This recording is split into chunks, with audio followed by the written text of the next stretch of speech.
یروشلم میں حرم شریف کے وسیع وریز احاطے میں قبۃ الصخرہ کے سنہری گنبد کے سائے میں ایک ایسا راز چھپا ہے جسے اکثر لوگ نظر انداز کر دیتے ہیں۔ جی بالکل۔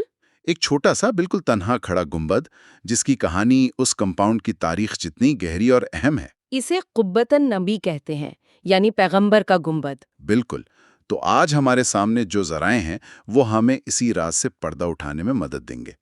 آج ہم اس معاملے کی گہرائی میں اترتے ہیں کہ اس چھوٹے سے گنبد کے پیچھے کی اصل کہانی کیا ہے، اس کی تاریخ کیا ہے اور اس کی اتنی اہمیت کیوں ہے۔ اور یہ کہانی واقعی غیر معمولی ہے کیونکہ اس چھوٹے سے گنبد کا تعلق براہ راست اسلامی تاریخ کے سب سے معجزاتی واقعات میں سے ایک سے جڑا ہوا ہے۔ اچھا۔ جی، ہمارے پاس السیوطی اور الواسطی جیسے بڑے مسلم مورخین کے حوالے ہیں جو بتاتے ہیں کہ اسلامی روایت کے مطابق یہی وہ خاص مقام ہے جہاں پیغمبر اسلام حضرت محمد صلی اللہ علیہ وسلم نے معراج کی رات آسمانوں پر جانے سے پہلے۔ بڑا دعویٰ ہے، یعنی یہ صرف ایک یادگاری عمارت نہیں ہے بلکہ بالکل، یہ ایک ایسے واقعے کی جائے وقوع ہے جو اسلامی عقیدے میں مرکزی حیثیت رکھتا ہے۔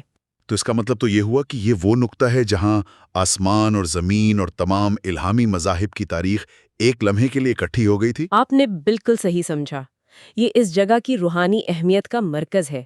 یہ دعویٰ اس مقام کو محض پتھر کی ایک عمارت سے بڑھ کر ایک روحانی سنگم کی علامت بنا دیتا ہے۔ صحیح۔ یہ اس بات کی یاد دہانی ہے کہ اسلامی عقیدے کے مطابق پیغمبر اسلام کی رسالت پچھلے تمام انبیاء کے پیغام کا تسلسل تھی۔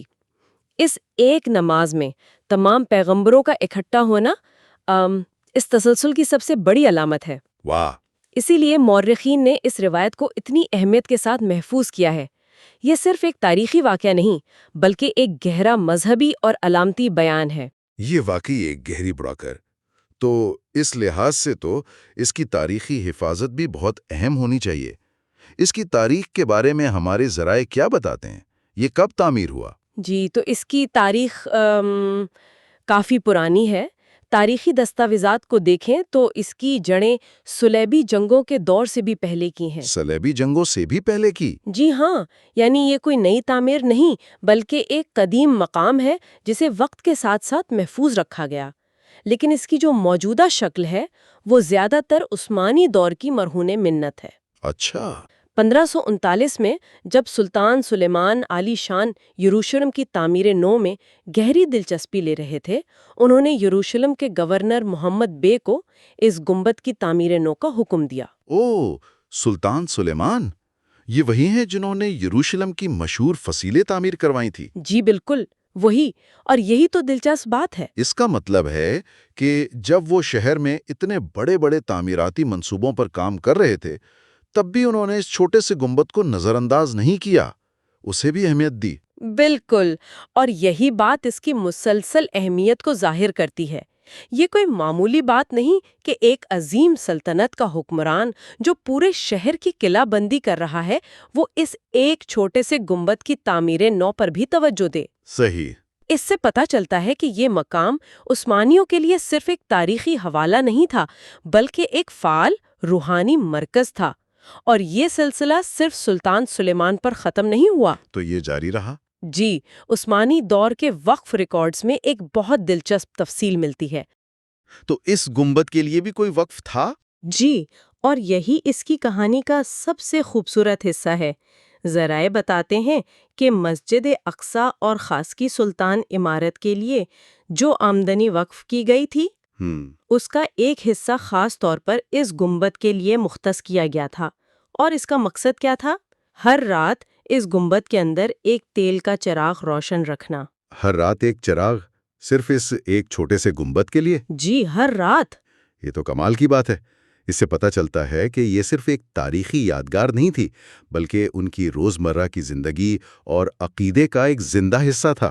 بالکل، یہ صرف ایک چراغ جلانے کا حکم نہیں تھا، یہ اس بات کا روزانہ اعلان تھا کہ یہ جگہ فراموش نہیں کی گئی۔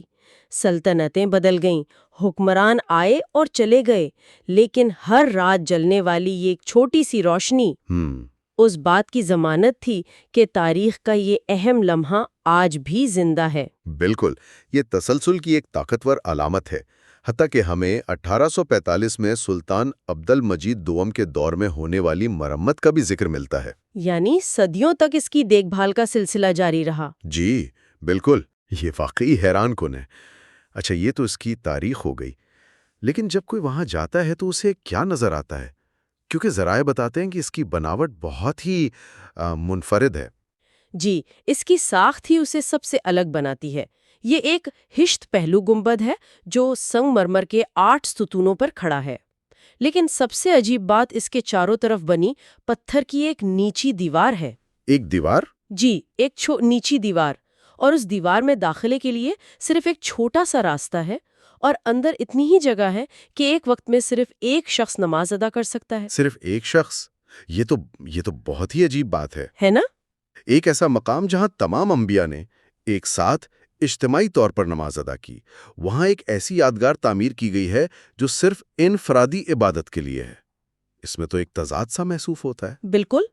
آخر اتنی چھوٹی اور مخصوص عبادت گاہ کا مقصد کیا ہو سکتا ہے؟ یہ ایک بہترین سوال ہے، اور اس کا جواب شاید اس کے ڈیزائن کی نفسیات میں پوشیدہ ہے۔ ذرائع کا خیال ہے کہ یہ دیوار عثمانی دور کے آخری حصے میں بنائی گئی تھی۔ اچھا۔ اس کا مقصد شاید یہ تھا کہ یہاں آنے والا عبادت گزار دنیا کے شور اور ہجوم سے کٹ جائے۔ جب وہ اس چھوٹی سی جگہ میں داخل ہو تو اس کا دھیان صرف اس مقدس مقام اور اس سے جڑی روحانیت پر مرکوز ہو جائے۔ پر رنگین پتھروں سے ایک ہشت پہلو جائے نماز کا نمونہ بھی بنا ہوا ہے جو اس واحد عبادت گزار کی جگہ کو مزید متعین کرتا ہے۔ یہ گویا آپ کو بتا رہا ہے کہ تم اب اس جگہ کھڑے ہو جہاں تاریخ کا وہ عظیم واقعہ پیش آیا تھا۔ یہ ایک شخص کی پوری کائنات سے جڑنے کی جگہ ہے۔ عین ممکن ہے۔ یہ آپ کو ہجوم میں تنہا ہونے اور اس تنہائی میں خدا سے جڑنے کا موقع فراہم کرتی ہے۔ اور ذرائع میں کسی کتبے کا بھی ذکر تھا۔ جی، محراب کے باہر ایک پتھر نصب ہے جس پر عربی میں کچھ لکھا ہوا ہے۔ یہ اس جگہ کی ترتیب کو مزید مکمل کرتا ہے۔ ہر تفصیل بہت سوچ سمجھ کر بنائی گئی ہے تاکہ اس جگہ کا تجربہ کرنے والے پر ایک گہرا روحانی اثر پڑے۔ تو جب ہم ان تمام معلومات کو ایک ساتھ دیکھتے ہیں تو ایک بہت واضح اور طاقتور تصویر ابھرتی ہے۔ ہمارے سامنے حرم الشریف پر واقع قبۃ النبی ہے، جو صرف ایک گنبد نہیں ہے۔ بالکل نہیں۔ یہ ایک ایسا مقام ہے جو واقعہ معراج سے اپنی گہری مذہبی وابستگی کی وجہ سے مقدس ہے۔ اس کی ایک طویل تاریخ ہے جو صلیبی دور سے بھی پہلے شروع ہوتی ہے اور عثمانی سلطنت کے دور میں متعدد تعمیر ناؤں اور ہر رات جلنے والے چراغ کی روایت سے گزرتی ہے، جو اس کی مسلسل اہمیت کی گواہ ہے۔ جی، اور آخر میں اس کی منفرد ساخت ہے جو ایک شخص کو کائنات کے سب سے بڑے اجتماع کی یاد میں انفرادی اور گہری روحانی عبادت کا موقع فراہم کرنے کے لیے بنائی گئی ہے۔ بالکل۔ اگر ہم اسے بڑی تصویر سے جوڑیں تو یہ گنبد اس بات کا ایک بہترین ثبوت ہے کہ کس طرح مخصوص مقامات عقیدے، یادداشت اور تاریخ کا مرکز بن جاتے ہیں۔ یہ صرف پتھر اور غارے سے بنی ایک عمارت نہیں ہے۔ یہ اسلامی روایت کے ایک عظیم الشان واقعے کی ایک مادی نشانی ہے۔ اسے صدیوں تک شاہی سرپرستی، وقوف اور روزمرہ کی رسومات جیسے ہر رات چراغ جلانے کے ذریعے نہ صرف محفوظ رکھا گیا بلکہ زندہ بھی رکھا گیا۔ یہ ایک بہت اہم نقطہ ہے۔ یہ ہمیں دکھاتا ہے کہ تاریخی اور روحانی یادداشت کو نسل در نسل کیسے منتقل کیا جاتا ہے اور اسے ٹھوس شکل میں کیسے زندہ رکھا جاتا ہے۔ یہ گنبد اس بات کی یاد دہانی ہے کہ ایمان صرف ایک اندرونی احساس نہیں بلکہ اس کا اظہار ان جگہوں کی دیکھ بھال اور احترام سے بھی ہوتا ہے جو اس ایمان کی کہانی سناتی ہیں۔ تو یہ گنبد تاریخ اور عقیدے کا ایک خاموش محافظ ہے جو بڑے اور شاندار ڈھانچوں کے درمیان اپنی منفرد اور گہری اہمیت کو برقرار رکھے ہوئے ہے۔